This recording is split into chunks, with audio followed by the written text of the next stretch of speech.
Samantala, 300 katao na ang kumpirmadong patay sa nasabing malagim na insidente ayon sa talaan ng Philippine National Police. 18 katao pa rin ang nawawala at 24 naman ang nasugatan. Mga biktimang pumuno sa mga ospital sa Bocaue, Mekawayan at Valenzuela sa Bulacan. Mayroon din hong marunong lumangoy, pero yun hong marunong lumangoy na yon, napapagkapitan na lang ho ng mga hindi marunong lumangoy yon. Karamihan sa nasawi ay mga kababaihang nagnonobena at mga maliliit na batang isinama nila dahil Biyernes at walang pasok kinabukasan. Si Lola Charing na humabol sa pista ay sinalubong ng malamig na bangkay ng 3 niyang apo. Umaga kinabukasan, dumating si Pangulong Ramos at siya'y nalunos sa trahedya. May nagsasabing ito ay overloaded. Sa halip na 300 pasahero lamang, umaabot umano sa 500 hanggang 600 ang lulan nito. Nagpapapurok ng kwiti sa kaloses. Ngayon, itong mga tao rito, nagtakbuhan lahat doon. Malagim na leksyon sa dating masayang pagdiriwang ng prosesyon sa ilog sa nakaraang 163 taon. So, andito kami ngayon sa Bocaue River.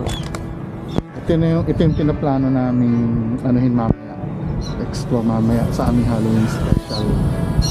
Kasama ko si Sovereigns lang. Ewan ko kung kung sasama si Sir Siamang Tope. May sariling lakad si Sir Siamang Tope, pero ang namin, mamayang 12 pa ang punta namin dito. Let me go, lift me up, let me go, lift me up,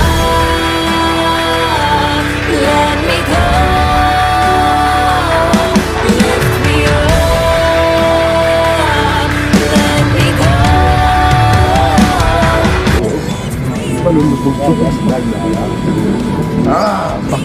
Gumagana yung camera ko dito. Kinakabahan ako. Ako din. So dito yung sa ilog na yung nangyari, no? Hanggang dito ko, sabihin nyo na kung kailangan nyo ng dasal. Hindi naman eh. Hindi naman. Hindi naman. Hindi kung ayaw nyo, di wag. Ayaw nyo.